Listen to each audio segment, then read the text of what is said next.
estamos aqui para mais uma aula da disciplina de Psicologia e Políticas de Álcool e Outras Drogas. E lembrando que o conteúdo desta aula não tem autorização para ser compartilhado em outras redes sociais ou reproduzido. Então fique atenta a essa informação. E hoje estamos aqui para falar sobre a entrevista motivacional. Falando em entrevista motivacional, como está a sua motivação? Como está a sua disposição para a mudança?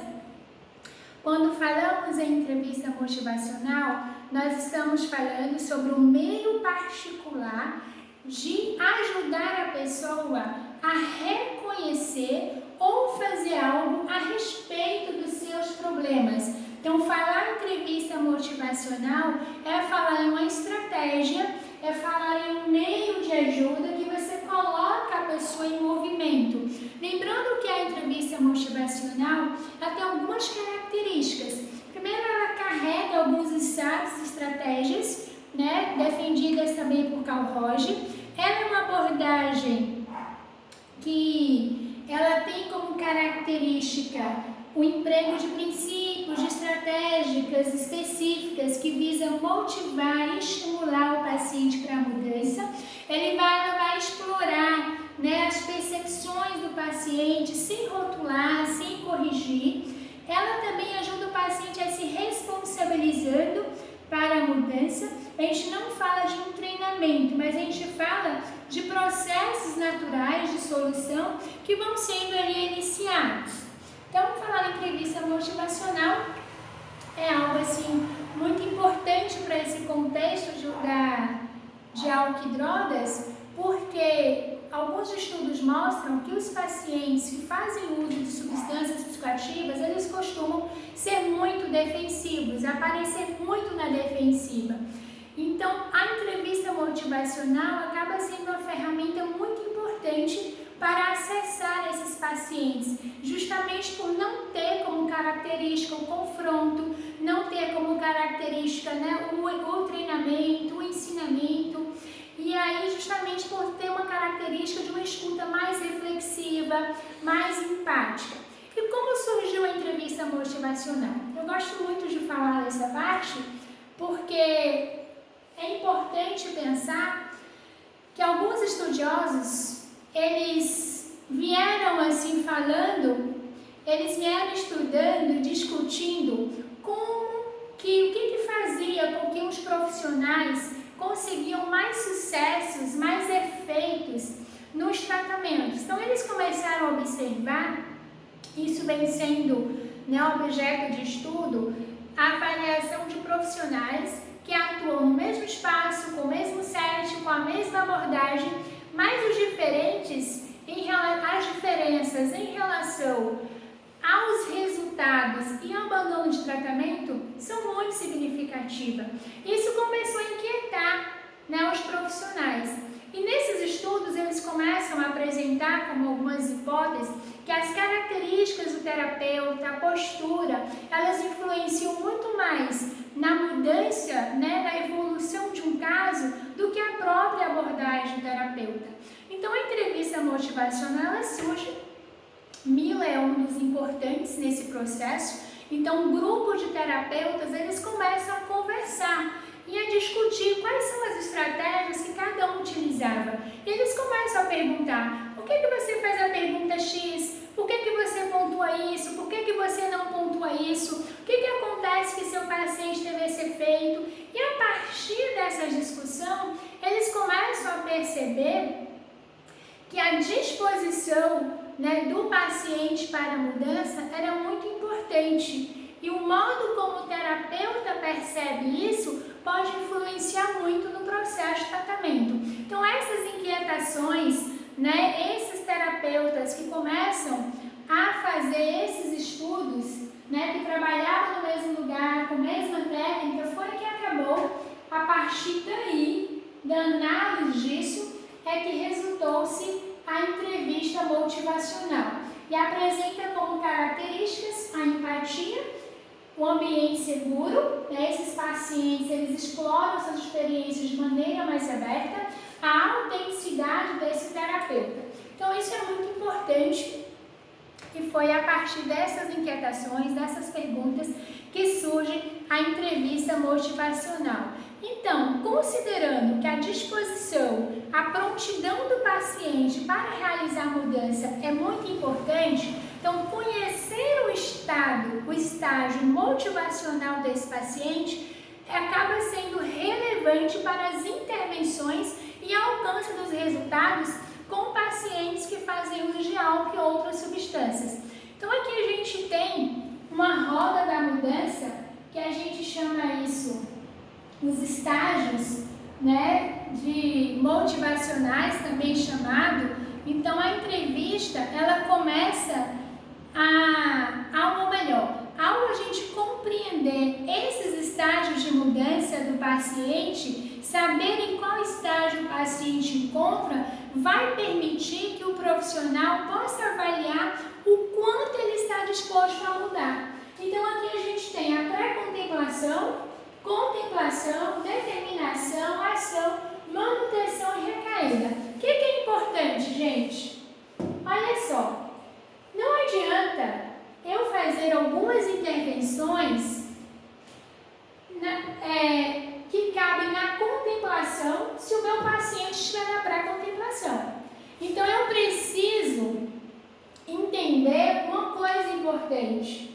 Cada estágio desse vai dar um norte para o profissional no tipo de intervenção que ele vai fazer. Então, quando a gente fala da pré-contemplação, o que nós estamos falando? Que estágio é esse? Nesse estágio, encontro os pacientes que não consideram que o uso de álcool ou de outras drogas, eles trazem algum problema. Então, esses pacientes não conseguem pensar no problema. Então, eles se apresentam para o tratamento pressionados.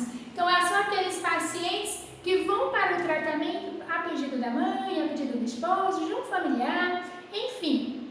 Eles não estão ali porque eles reconhecem. Então, isso é muito importante. Então, neste momento, nós temos um papel. Qual é o papel do terapeuta quando depara com o paciente que está na fase da pré-contemplação? Eu posso começar a falar de mudança aqui? Eu posso começar a falar de razões, de vantagens, desvantagens? Não, porque ele ainda nem tem noção que a droga nesse momento é um prejuízo para a vida dele, então eu posso estar cometendo aí um erro de timing. Por isso que eu preciso ter noção de como está a disposição de mudança, a abertura, para a gente ir no caminho certo. Vamos para o próximo. Exemplo de perguntas fechadas que não seria interessante. Você bebe bastante, não é verdade? Você não acha que a cocaína é causa de seus problemas?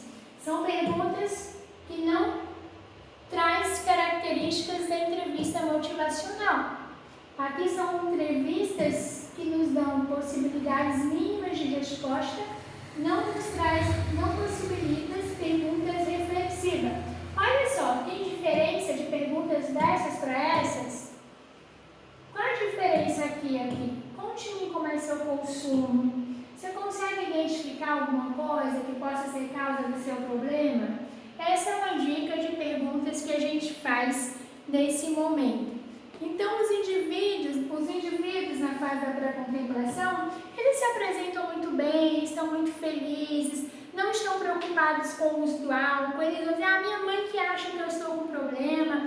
Eles vão dizer, não tem nenhum problema nisso, eu não faço uso comprometido, eu uso pouco. Então, a gente vai aumentando, né, a consciência, né, através de algumas perguntas. Então, a gente costuma perguntar, então, o que faz achar que sua mãe veja problema nisso? O que aconteceu na sua rotina para sua mãe achar que isso é um problema?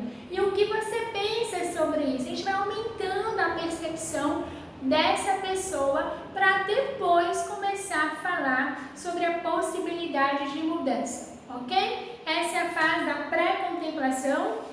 Voltando aqui, só para fixar, que é o estágio onde a pessoa não reconhece o uso da substância como um problema. Se ele não reconhece o uso como problema, ele não tem disposição disposição para mudar, não está aberto a nenhuma adesão. Por isso o terapeuta tem aí que estar ajudando esse paciente a aumentar a percepção do problema.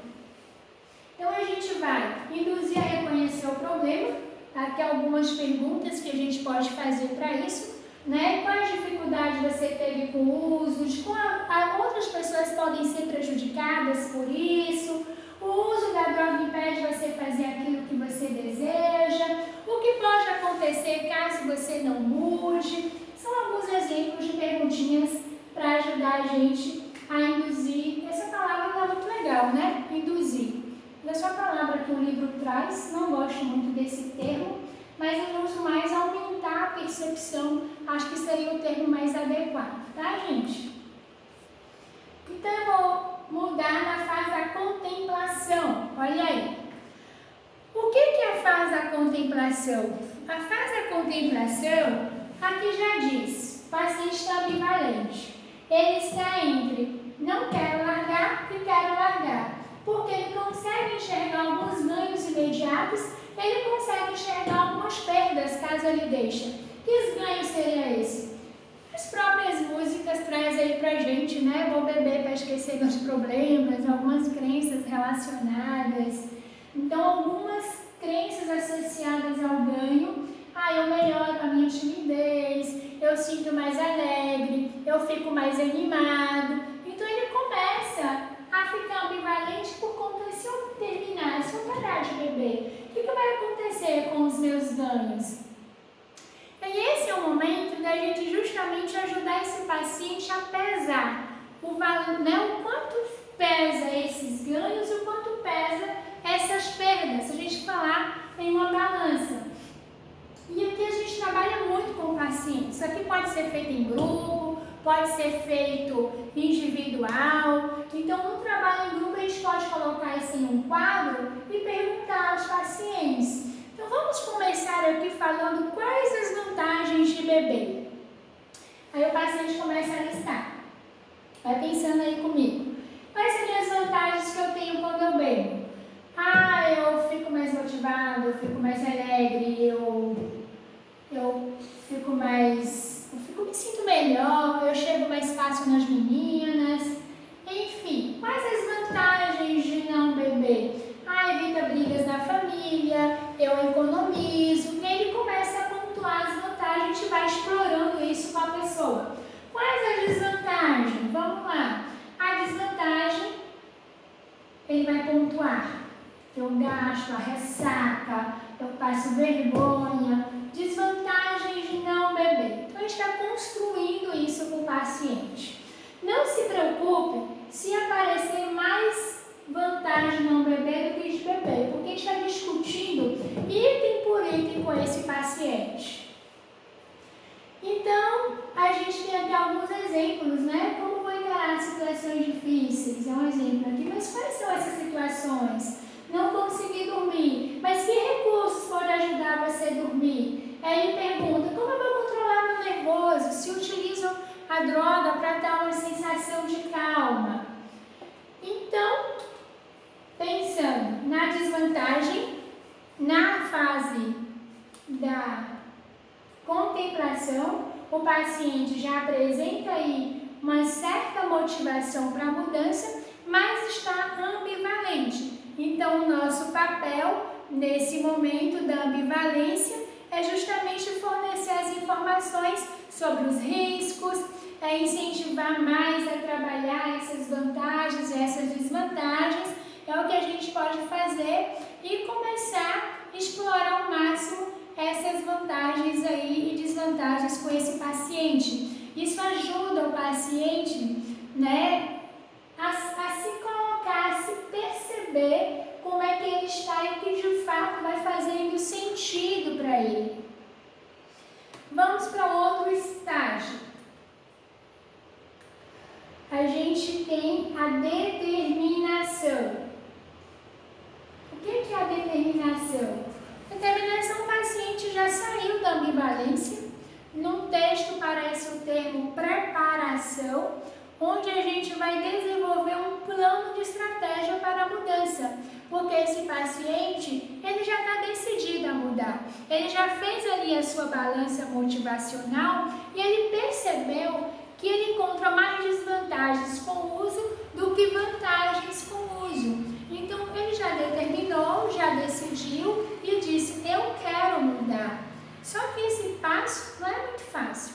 E o que é interessante é que a gente precisa agora caminhar com esse paciente, ajudar ele reconhecer, né, como é que a droga, né, essa substância tem influenciado na causa dos seus problemas, e aí a gente vai ajudar esse paciente, né, a desenvolver um plano para essa mudança. Qual é a linha de ação? Qual é o caminho que ele tem para percorrer? A gente vai ajudar esse paciente a encontrar estratégias para enfrentar as possíveis dificuldades relacionadas.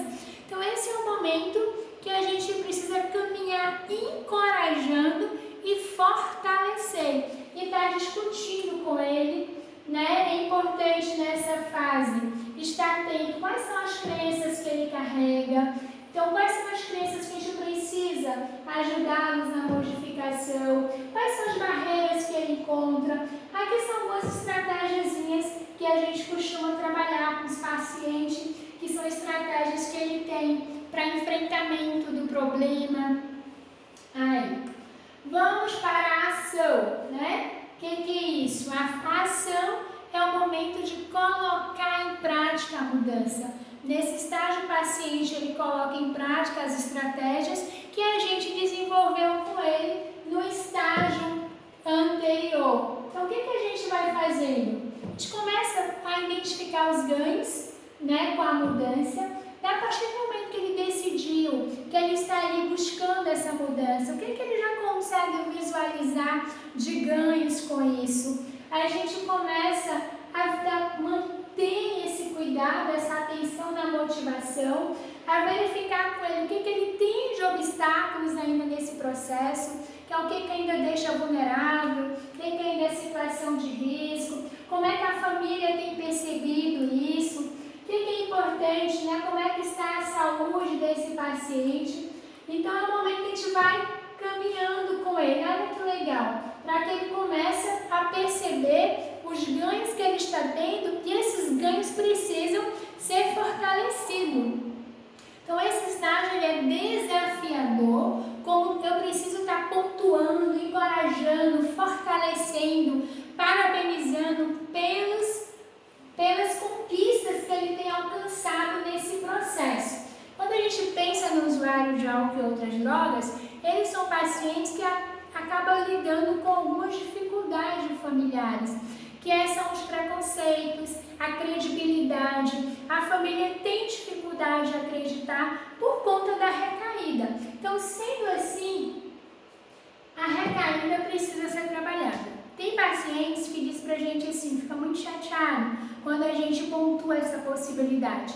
Esses são os mais vulneráveis à recaída, porque a gente precisa ajudá-los a perceber que o risco de recaída acontece, faz parte desse processo de mudança, e nessa relação de cuidado eu tenho que deixar muito claro para o paciente, caso isso venha acontecer, a nossa relação profissional não será afetada, a gente vai estar ali de novo para caminhar com ele, para recomeçar com esse paciente. Então, na prevenção de recaída, a gente vai fazer o quê? Ajudar o paciente a identificar quais são os fatores de risco. Então, a gente vai perguntar para ele o que te deixa vulnerável, né? O que você considera mais situação de risco aí para você. A gente vai verificar quais são os sentimentos que podem estar interferindo nesse processo. É quando ele está com raiva, né? A gente vai trabalhar a assertividade, porque muitas vezes a recaída, lembrando, não sei se eu já falei para vocês, tem um artigo muito bacana sobre as habilidades sociais e as substâncias psicoativas. Então, muitas pessoas fazem uso do álcool por conta de uma dificuldade nessas habilidades sociais. Que habilidades são essas? De iniciar uma comunicação, de relacionamento interpessoal, de autoestima, de como ele se vê em relação ao outro, da timidez. Então, por não ser assertivo nas comunicações, a gente ajuda esse paciente como ter uma comunicação comunicação assertiva, reforçar essa maior motivação da mudança. Então, lembrando que aqui, se o paciente ele tenta observar com a recaída, o que aconteceu? Ele pode ter que voltar para a pré-contemplação, ou ele pode ir direto para a contemplação, ou ir direto para a determinação. E a gente vai estar atento e acompanhando essa roda de mudança. E para terminar, se você tratar um indivíduo como ele é, ou seja, ele permanecerá assim. Mas se você tratar como ele fosse, o que ele poderia ser, ele se tornará o que deveria e poderia ser. Então a gente termina aqui nossa aula de hoje. Boas leituras para vocês e até o nosso próximo encontro. Tchau, tchau!